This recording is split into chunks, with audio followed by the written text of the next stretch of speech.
이 시간 각 가정에서 비대면 예배를 드리고 계시는 사랑하는 주님의 십자가교회 교우님들, 주님의 이름으로 환영하고 또 축복합니다.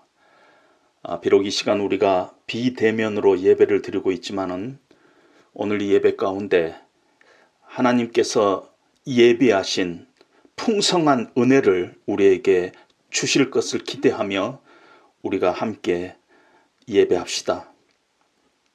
이제 마음을 정돈하시고 묵도하심으로 8월 22일 주일 예배를 우리 하나님 앞에 함께 드리도록 하겠습니다.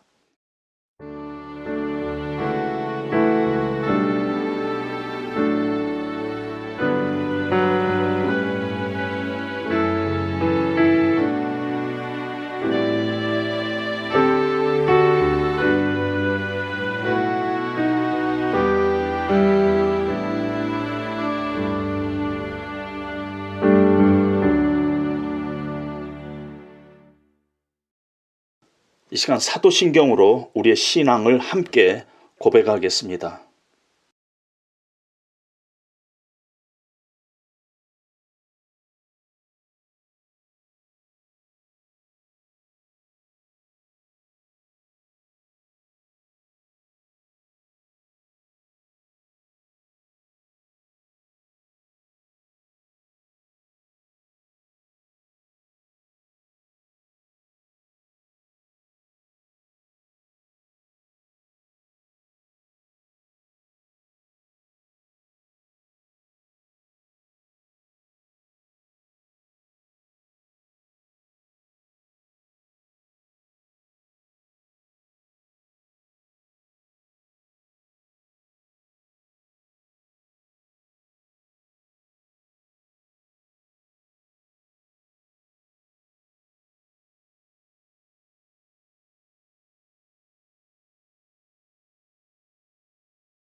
이 시간 주보혈로 날 사심은 그 뜻이 깊고 크도다.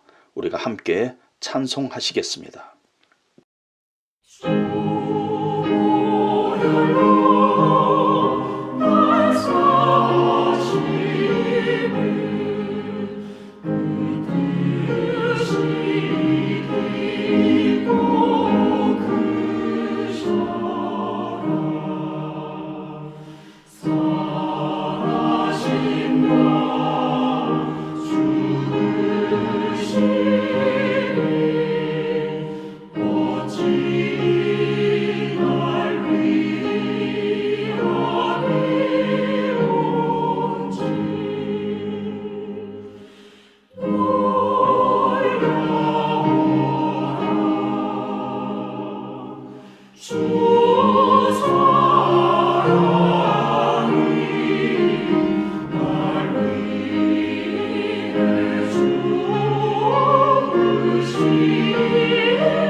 시간 가족분들 중 한 분이 혹은 혼자 예배 드리시는 분은 예배를 위해서 잠시 기도해 주시기 바랍니다.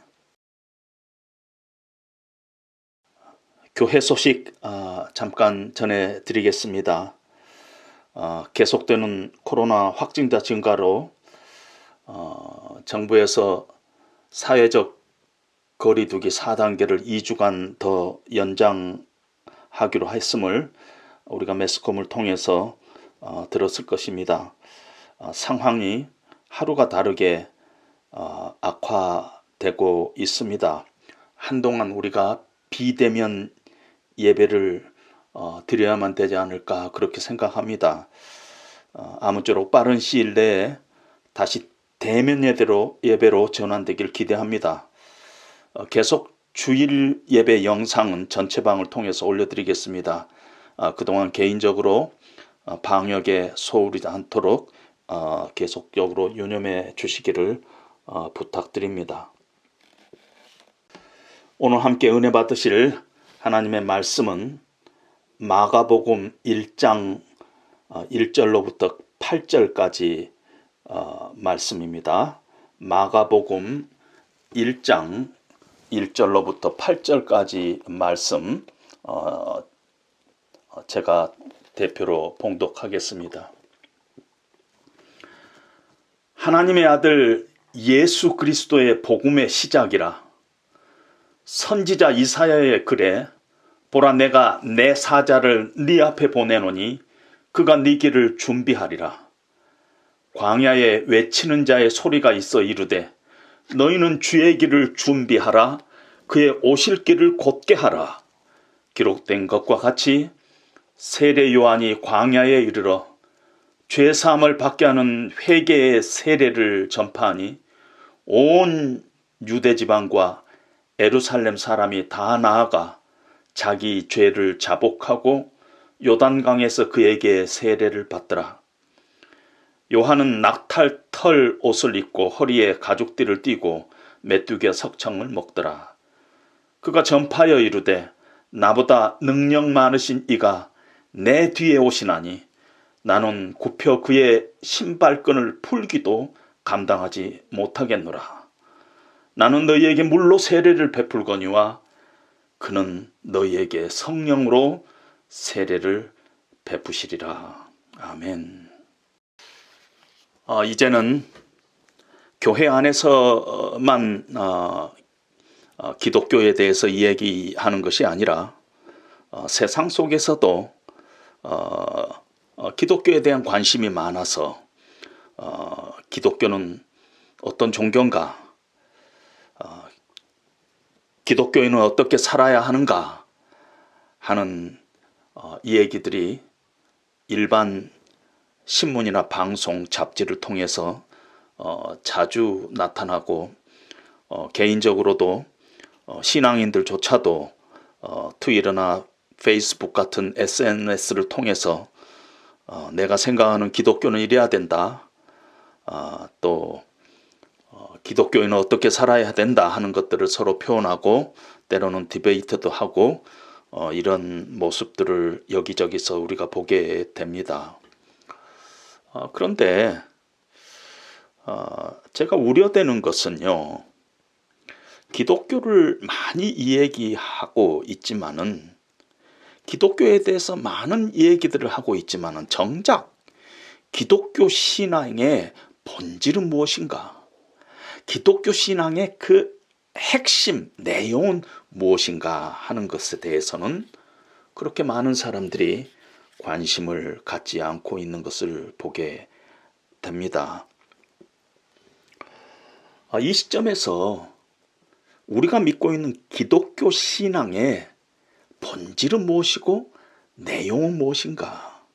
우리가 다시 한번 본래로 돌아가야 할 그런 시점인 것 같습니다. 한마디로 표현하면은 기독교 신앙의 내용, 자동차에 있어서 엔진과 같은 것은 바로 복음입니다. 따라서 만일 우리가 이 복음에 대한 이해와 확신이 없으면서 우리가 수많은 기독교에 대한 생각들을 나누고 표현하고 한다는 것은 어떤 의미에서 아무 의미가 없고 말장난에 불과하다 하는 생각을 떨쳐버릴 수가 없습니다. 따라서 우리는 기독교 혹은 기독교 신앙의 내용인 복음이 무엇이냐에 대해서 우리는 다시 한번 우리의 생각을 정리해야 합니다. 그 내용은 어떤 고상한 철학적인 사유나 신학적인 체계가 아닙니다. 복음의 그 내용은 어떤 생각이 아니라는 것입니다. 마가가 우리에게 전하고 있는 복음은 예수 그리스도다. 이렇게 복음이 예수 그리스도라는 사람, 예수 그리스도라는 그분이다 라고 마가는 선포하고 있는 것입니다. 예수님께서도 너희가 성경에서 영생을 얻을 줄 알고 성경을 상고하거니와 이 성경이 나에 대해서 증거하고 있는 것이다 하고 말씀하셨습니다. 구약은 오실 그분에 대한 약속이요, 예언이요, 그림자요. 신약은 오신 그분 예수님에 대한 기록인 것입니다. 그 예수님이 누구시냐? 예수님이 누구시냐가 복음의 핵심이고 복음의 내용이라는 것입니다. 그래서 예수님에 대한 이 얘기를 빼버리고 예수님 없는 기독교는요, 그것이 어떠한 기독교 사상이든지 생각이든지 어떤 삶의 스타일이든지 기독교라는 이름으로 얘기를 하고 있지만은, 기독교라는 표현을 쓰고 있지만은 어떤 의미에서 기독교가 아닙니다. 왜냐하면은 핵심인 예수님이 빠져 있는, 그것을 무시한 어떤 기독교적인 사상이나 생각이나 삶의 어떤 스타일이나 이런 것들은 어떤 의미에서 기독교가 아니다 해도 과언이 아니라는 것입니다.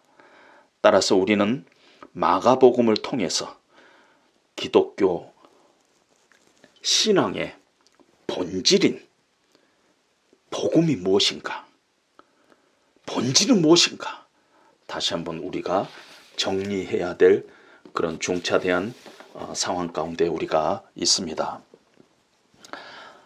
마가복음은요, 사복음서 중 가장 먼저 기록되어 있습니다. 아무런 복음서가 존재하지 않을 때 마가는 이 복음서를 썼습니다. 마태복음, 누가복음은 마가복음을 기초해서 마태나 누가가 특별히 체험했던 그들만의 어떤 체험을 또 더해서 썼다 하는 것이 학자들 간의 지배적인 이해입니다. 그러다 보니까 좀 더 자세히 설명하고 있는 마태복음이나 누가복음이나 요한복음을 우리가 공부하는 경우가 많지, 아주 단순한 아주 원론적인 그런 마가복음을 자주자주 우리는 공부하지 않고 읽지 않고 하는 그런 경향성이 우리 신앙 안에 있습니다. 마가복음을 쓴 마가는 어떤 사람인가? 마가는 마가 요한이라고도 부르기도 하고 요한 마가라고도 부르기도 합니다. 베드로의 영향을 많이 받아서 특히 베드로를 따라다니면서 통역을 했습니다.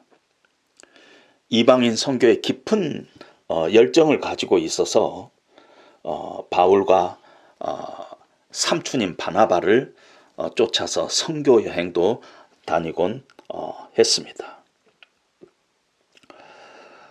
예수님께서 십자가에 죽으시고 부활하신 지 30년 정도 시간이 지난 후에 기독교의 박해가 찾아왔습니다. 사도들이 순교를 당하고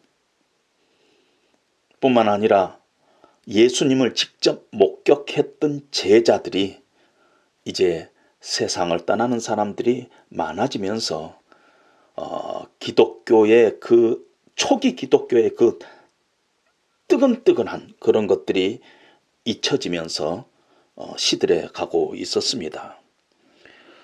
마가복음이 기록될 당시 약 AD 64년경인데요. 그때 로마가 지배를 하고 있었는데 특별히 네로 황제라는 사람이 기독교를 특별히 많이 박해를 했습니다. 그래서 수많은 제자들이 핍박 때문에 공동체를 떠나기도 하고 배교를 하기도 하고 또 기독교 신앙에 대해서 의심하고 절망하고 회의하고 이런 그 내부적인 어려움도 있었습니다. 아마 너무 힘들다 보니 그랬을 것입니다. 정말 우리가 믿고 있는 예수님이 하나님 맞는가? 그분이 온 세상을 구원하신 구원자라고 하는데 그 말이 맞는가? 믿음으로 세상을 이길 수 있다고 말씀하셨는데 그 말이 사실인가? 하나님 나라와 로마 이 나라가 공존하고 있는데 하나님 나라가 승리할 것이라는 그런 보장이 우리에게 있는가? 어떤 면에서 구원의 확신과 기쁨보다는 회의와 의심과 절망이 초대교회 성도님들 그 안에, 그 교회 안에, 공동체 안에 이렇게 독보소처럼 퍼져 있었습니다. 하나님께서 마가의 마음을 감동시켜셔서 마가복음을 기록하게 했습니다. 그래서 마가는 베드로 사도 옆에서 경험했던 그 예수님, 들었던 예수님, 자신이 직접 경험하고 보고 들었던 그 예수님, 어머니 마리아를 통해서 들었던 그 예수님, 그 예수님의 실제를 내가 기록해서 전해야 되겠다. 그 생생한 모습을 내가 전해야 되겠다 하는 마음이 생겼습니다. 팔레스타인에서 태어나고 연약한 자들과 함께하고 죄인들을 용서하고 처절한 실패 가운데 있는 자들에게 소망을 주셨던 예수님의 그 생생한 모습을 기록해서 전해서 지금 신앙이 흔들리고 의심과 절망 가운데 빠져있는 초대교회 성도들에게 새로운 소망을 주고 다시 일어날 수 있는 길을 그들에게 제시해야 되겠다 하는 것이 성령 하나님의 뜻이고 또 성령 하나님의 뜻이 마가의 마음속에서 감동되었던 것입니다. 그래서 이 마가복음을 기록하게 된 것입니다. 지금 우리하고 사이는 약 2000년의 시간적인 갭이 있습니다. 그러나 우리에게도 동일하게 마가복음은 성령 안에서 예수 그리스도의 실제 모습과 음성을 우리에게 전해주고 있습니다. 그래서 마가복음은 참으로 고귀한 성경입니다.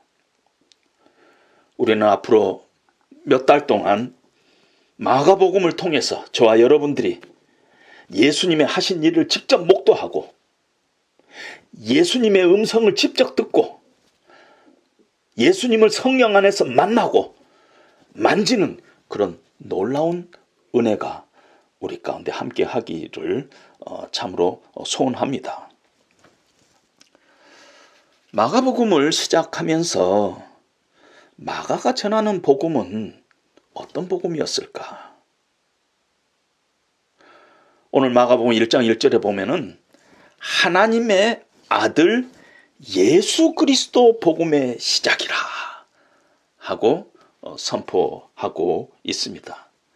마가복음 1장 1절 어떤 면에서 서론이지만은 마가복음의 결론이라고도 할 수 있습니다. 복음의 시작인데 그것이 하나님의 아들 예수 그리스도가 그 복음이라는 것입니다. 복음이 왜 복된 복음이냐? 이 복음은 good news, 좋은 소식인데 그게 왜 굿뉴스냐 하면은 오랫동안 기다렸는데 이제 드디어 왔기 때문에 그것이 복음입니다. 아기가 없어서 오랫동안 고대하고 소원하고 기다렸던 그 사람에게 임신의 소식은 굿뉴스예요. 그런데 예수님이 왜 복음이냐? 왜 굿뉴스냐? 왜 마가는 첫 줄부터 하나님의 아들 예수 그리스도 복음이라 하면서 선포하고 있느냐? 마가의 마음속에 확신이 있었습니다. 복음의 핵심은 예수 그리스도다. 예수 그리스도가 우리 기독교의 가장 핵심적인 것이다. 예수 그리스도가 인류가 그렇게 오랫동안 고대했던 메시아다. 예수 그리스도가 내 인생의 모든 문제를 해결할 키를 들고 계시는 분이다 하는 그런 확신이 있었습니다. 하나님께서 세상을 창조하셨습니다. 하나님의 절대적인 계획 가운데서 세상을 창조하시고 또 인간을 창조하시고 보시기에 심히 좋았더라 하고 말씀하십니다. 하나님께서는 인간을 창조하시면서 하나님의 영광에 함께 할 특별한 존재로 하나님의 형상을 따라서 인간을 창조했습니다. 인간에게 복을 주고 싶었어요. 인간 존재 자체가 행복하기를 원했습니다. 그런데 불행이 찾아왔습니다. 죄가 들어와서 그 아름답던 것들이, 심히 좋았던 것들이 심히 흉해져 버리고 말았습니다. 우리가 죄병에 걸려서 우리 마음속에 미움과 시기와 분노의 죄의 사슬이 우리를 얽매이고 있었습니다. 우리는 이제 불행하게 됐어요. 죄로 인해서 우리 안에 하나님의 정죄가 찾아왔습니다. 우리는 죽음에 이르는 죄병에서 신음하게 됐어요. 뿐만 아니라 한 번 죽는 것은 사람에게 정하신 것이요 그 후에는 반드시 심판이 있다는 것을 성경이 선포하게 된 것을 알게 됐습니다. 이제 심판이 있는데 내 양심, 나의 선행, 어떤 종교적인 행위로 내가 나를 구원할 수 없다는 것을 나도 알고 성경도 선포하고 있기에 우리 안에 절망과 탄식이 찾아온 것입니다. 우리의 어떤 것으로 우리를 구원할 수 있다는 것은 거의 불가능한 것입니다. 성경은 낙타가 바늘길을 통과하는 것이 더 쉬울 것이라 그랬어요. 불가능하다는 것입니다. 그런데 사람으로는 할 수 없는데 하나님께서 그 일을 이루셨어요. 하나님께서 직접 하나님의 아들 예수 그리스도가 우리 가운데 오셔서 고난과 절망과 죽음의 죄의 사슬을 끊고 구원자 예수 그리스도로 우리 가운데 오실 것을 성경은 오랫동안 하나님께서 약속을 하셨습니다. 그리고 그렇게 기다리고 대망하던 그 메시아가 우리 가운데 찾아온 것입니다. 그래서 그것이 복음이라는 것이 하나님의 아들이 인간의 역사 속으로 들어가는 엄청난 사건이 그렇게 대망하던 메시아 그리스도가 우리 가운데 오셨다는 것입니다. 그것만큼 복된 소식이 어디 있냐는 것입니다.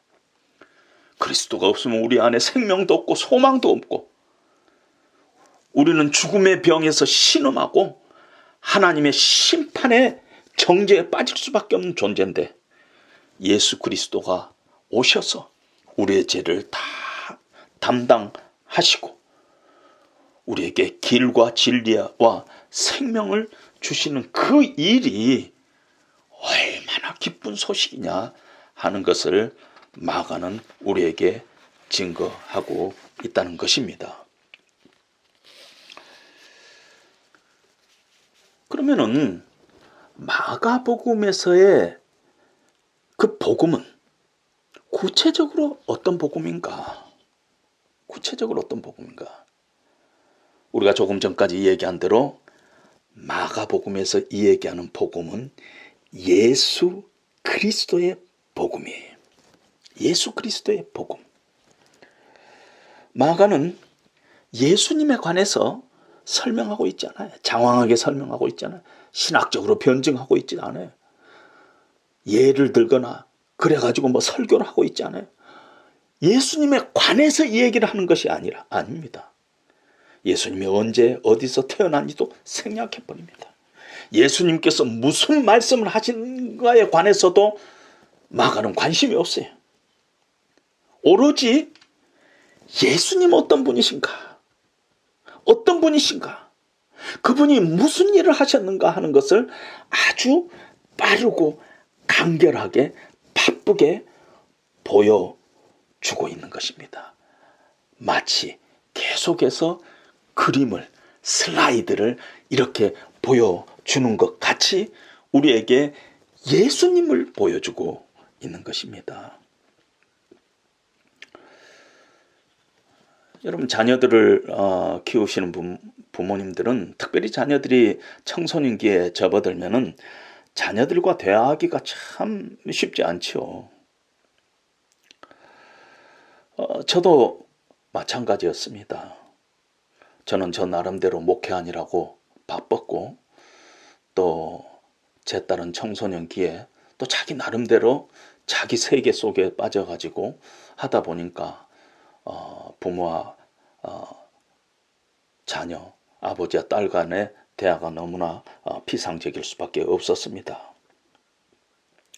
자주자주 우리는 그때 범하는 실수가 자녀들과 대화한다고 우리가 자녀들에게 설교를 할 때가 있습니다. 세상은 이렇게 살아서는 안 된다.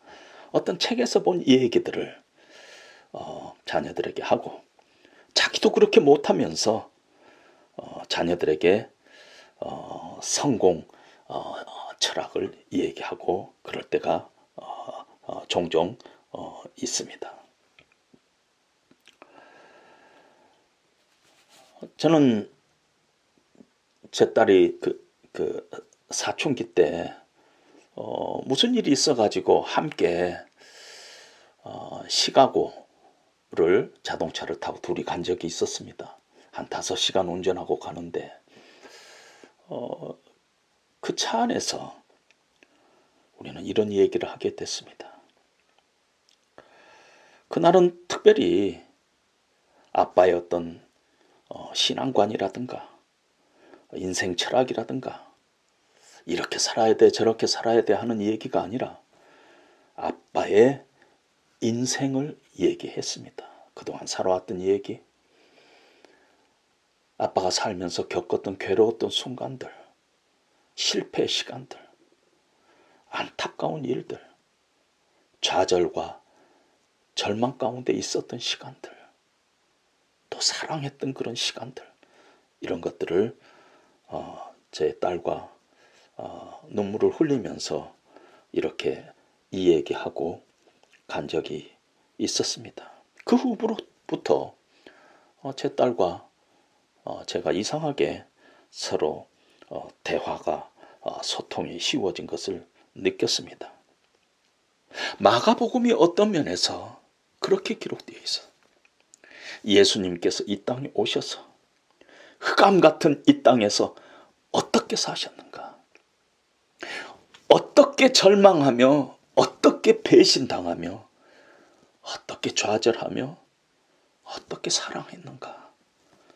마가복음은 철저하게 예수님의 그 생애, 그분이 어떤 분이신가 하는 것에 초점을 맞추고 있습니다. 마가가 전한 그 복음은 예수 그리스도의 복음입니다. 복음 이코르 예수 그리스도의 그분의 삶, 이렇게 마가는 전하고 있습니다. 두 번째로 마가복음의 복음은 구체적으로 갈릴리 복음이다, 이렇게 표현할 수가 있습니다. 마가복음 1장만에도 보면은 6번이나 갈릴리라는 단어가 의도적으로 강조되고 있습니다. 갈릴리는 어떤 면에서 변방입니다. 정치적으로, 종교적으로, 경제적으로, 문화적으로 중심에서 소외된 지역입니다. 서울에서 많이 떨어진 시골 변방이에요. 별 볼 일 없는 곳이에요. 이방 나라에 둘러싸여 있는 곳입니다. 예루살렘이나 유다가 중심 지역이라면은 갈릴리는 정말 저 시골입니다. 예수님께서 갈릴리 나사렛이란 마을에서 태어났습니다. 그리고 성경에서는 나사렛에 무슨 선한 것이 나겠느냐 하는 말이 있다는 것입니다. 촌동네, 갈릴리 나사렛이란 촌동네에서 무슨 인재가 나겠느냐, 이런 뜻입니다. 갈릴리는 가난한 곳이요, 별 볼 일 없는 곳이요, 압박받는 곳이요, 소외된 곳이요, 실패의 장소가 어떤 면에서 갈릴리입니다. 그런데 마가복음은 갈릴리를 강조하고 있고, 갈릴리에서 그 복음이 시작돼서 갈릴리에서 끝을 보고 있습니다. 마가복음의 마지막 부분에 보면은 부활하신 예수님께서 나타나셔서 천사들을 시켜가지고 너희보다 내가 먼저 갈릴리로 가서 기다리겠다, 그렇게 전하라 하고 말씀을 하십니다. 처절하게 배신당했던 예루살렘과 유다가 아니라 갈릴리에 가서 제자들을 만나겠다고 마가는 강조를 하고 있습니다. 그 갈릴리가 예수님이 자랐고 살았고 먹고 숨쉬고 마지막에 제자들을 만났던 곳도 갈릴리다. 시작도 갈릴리에서 시작했고 끝도 갈릴리다, 이렇게 표현을 하고 있습니다. 왜 갈릴리가 마가복음에서는 강조되고 있나요? 갈릴리는 어떤 면에서 대부분 우리가 사는 현실입니다. 아마 권력의 중심부에 있는 부유한 상태에 있는 사람들은 마가복음이 탐탁지 않을 것입니다. 늘 인생이 평안하고 안일하고 어려움 없이 살고 있는 사람은 마가복음이 어필하지 않을 것이에요. 힘과 권력이 그들의 심령 가운데 핵심적인 가치가 되고 있다면 마가복음은 정말 재미없는 책일 것입니다. 그러나 내 인생을 내가 진실되게 바라볼 때 여전히 내 인생 가운데 변방이 있구나. 이방인들이 둘러싸고 있구나. 내 인생 가운데 고통과 고난과 좌절이 있구나. 내 마음속에 갈급함이 있구나. 그러면은 내가 지금 갈릴리에 있다는 증거인 것입니다. 내 깊은 내면에 내 의지대로 안 되는 어떤 것 나를 바라보면서 좌절하고 죄책감에 사로잡혀 있다면 나는 갈릴리에 있는 것입니다. 남 앞에는 그럴듯하게 아무 일 없는 듯이 행동하고 있지만 실제로는 여러 일 때문에 좌절하고 힘들어하고 있다면 나는 지금 갈릴리에 있다는 것입니다. 내 마음 깊은 곳에 평안함보다는 두려움과 의심이 내 마음 깊은 곳에 나를 자주자주 힘들게 하고 있다면 나는 지금 갈릴리에 있다는 것입니다. 내 자신이 하나님 앞에 서면은 늘 나는 계속 실패하고 있다는 것을 고백할 수밖에 없다면은 나는 갈릴리에 있다는 증거라는 것입니다.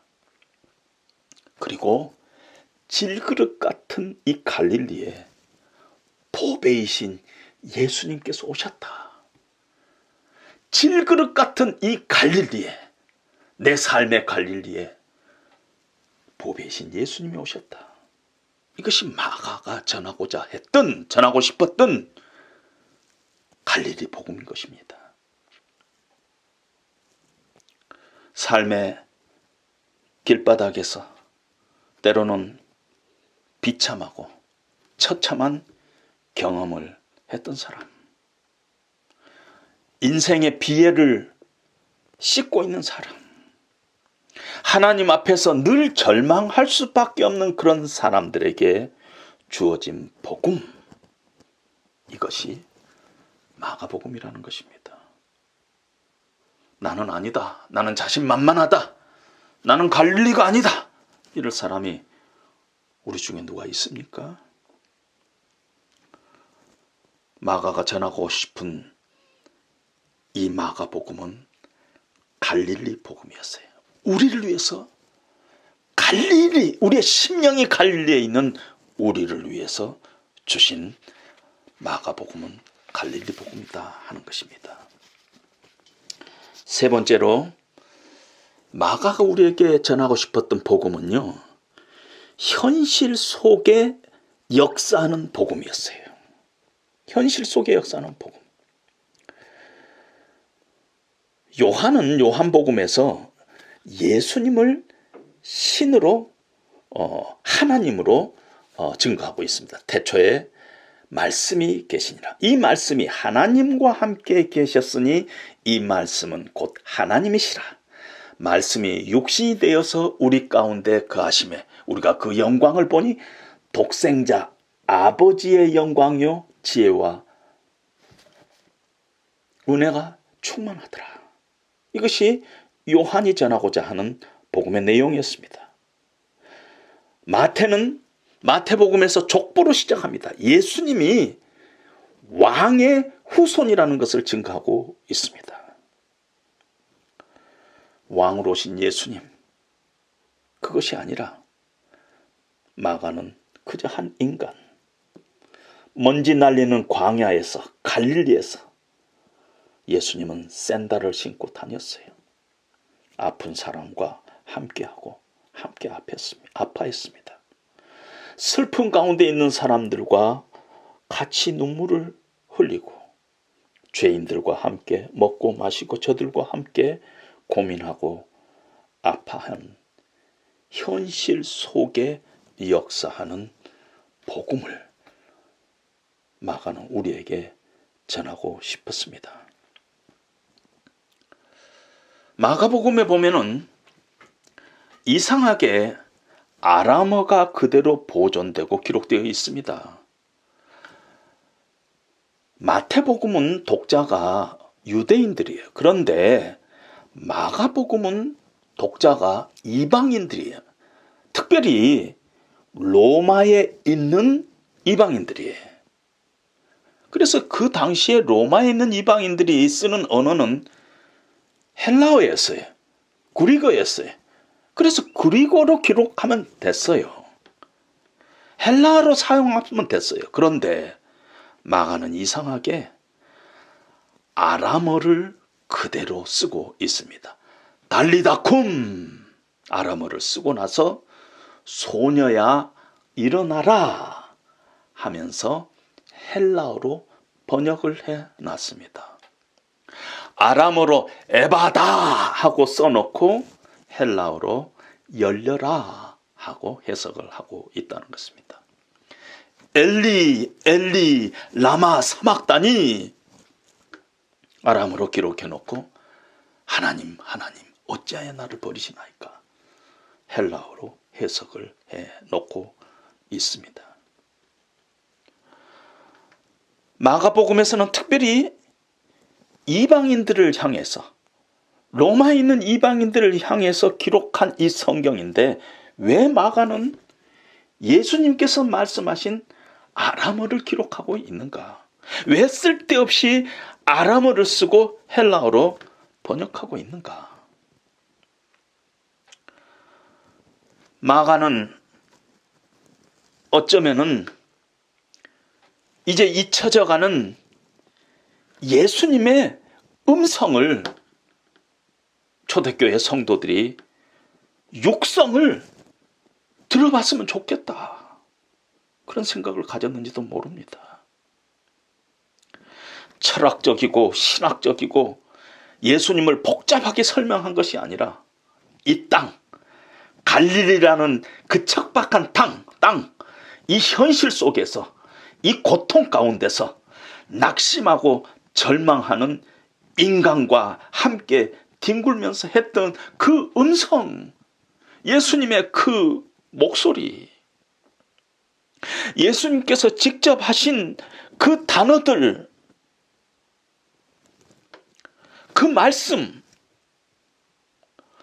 인간의 처참한 미저리 속에 찾아오셔서 달리다쿰 에바다 하면서 그 인생을 쏟아부었던 그 예수님의 목소리를 그대로 들려주고 싶은 마가의 마음이 있었을 거라 하는 그런 생각을 하게 됩니다. 이제 금년도 8월이 다 지나고 이제 2021년도 지나가고 있습니다. 특별히 금년을 우리가 코로나19의 답답한 정황 가운데서 살면서 내 안에 내 힘으로 할 수 없는 연약함이 있구나, 그걸 더 깨달은 그런 시간이었을 것입니다. 내 안에 내 힘으로 할 수 없는 문제들이 참 많구나. 내 안에 내 힘으로 할 수 없는 우리 자녀들의 문제, 남편들의 문제들이 있구나. 내 안에 내 육신의 연약함, 죄악됨이 내 결심으로 결코 해결될 수 없다는 그런 좌절감을 우리는 가졌던 그런 한 해가 아닌가 생각합니다. 특별히 코로나19의 답답한 현실 가운데서 우리는 우리가 할 수 있는 일이 참으로 제한되어 있다. 우리의 심령이 갈릴리에 있었던 것을 우리는 기억합니다. 이 척박한 현실 가운데 우리 주님이 오신 것입니다. 복음이 우리의 가장 처절한 현장 속에, 나를 미치게 하는 그 일 가운데 만약 복음이 역사할 수 없다면 그건 복음이 아닙니다. 그럴 능력이 없다면 복음이 될 수 없습니다. 복음은 하나님의 능력이라고 했어요. 반드시 해결하는 능력이 이 복음 안에 있음을 우리는 믿습니다.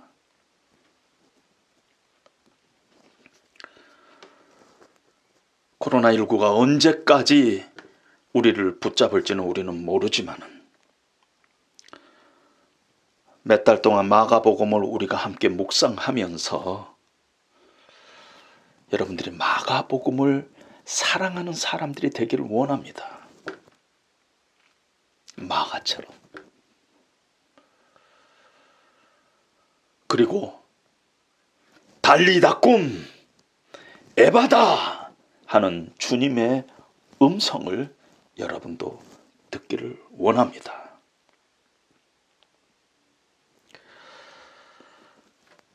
우리의 절망과 우리의 죄악의 현장의 현실 속에 찾아와서 내 힘으로 할 수 없고 내 의지대로 할 수 없고 내 능력으로도 할 수 없는 내 인생의 갈릴리에 우리 구원자이신 우리 예수님, 하나님의 아들, 복음 찾아오셔서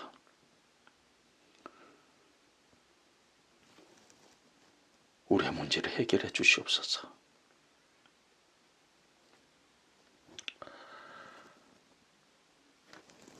그 하나님의 아들 예수 그리스도를 다시 한번 우리의 심령의 주인으로 모시고 주님과 함께 뒹굴고 함께 고민하고 함께 울고 함께 먹고 함께 마시는, 그래서 그 보배이신 복음이신 예수 그리스도를 내 인생 가운데서 다시 한번 모셔드리는, 다시 내 삶의 구원자요 주님으로 다시 영접하는 그런 놀라운 역사가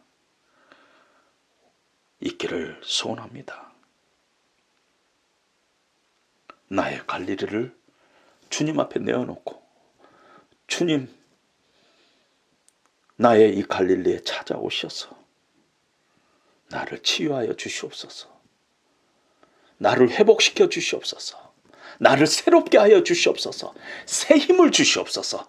새 소망으로 일어설 수 있도록 주님 힘 주시옵소서 하는 우리의 소원이, 특별히 마가복음을 우리가 함께 묵상하면서 여러분들의 심령의 소원이 되기를 다시 한번 부탁드립니다.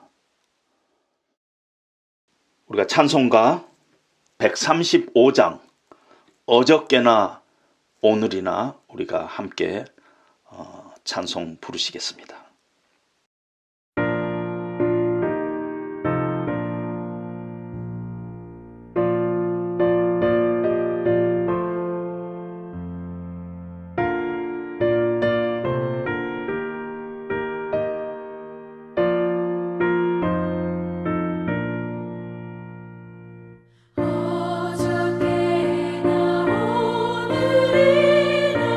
어느 때든지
세상 지나고 변할지라도 영원하신 주 예수 찬양합니다.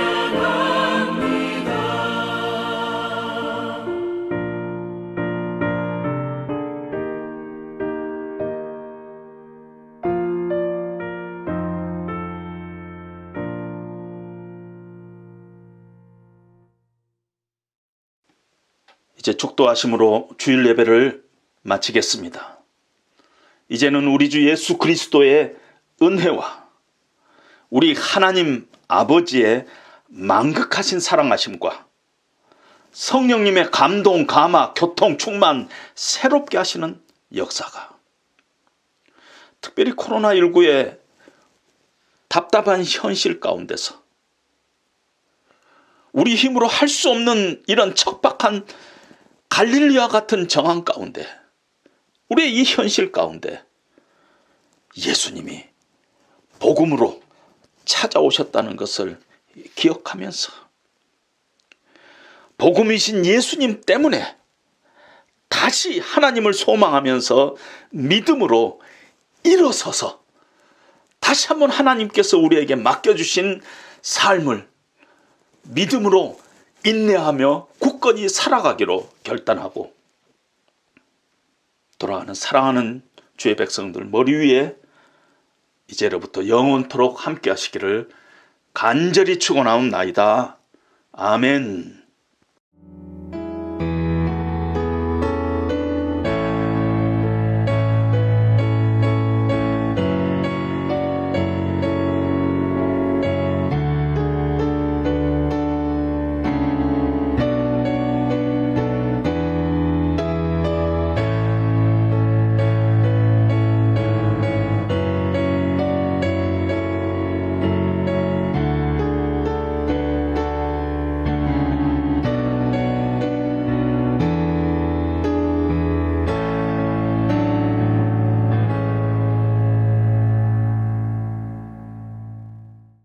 이제 한 주간도 개인 방역 잘 하시고, 백신 안 맞으신 분들은 백신 맞으시고 건강한 모습으로 다음 주 우리가 비대면 예배에 우리가 다시 모이도록 하겠습니다. 샬롬.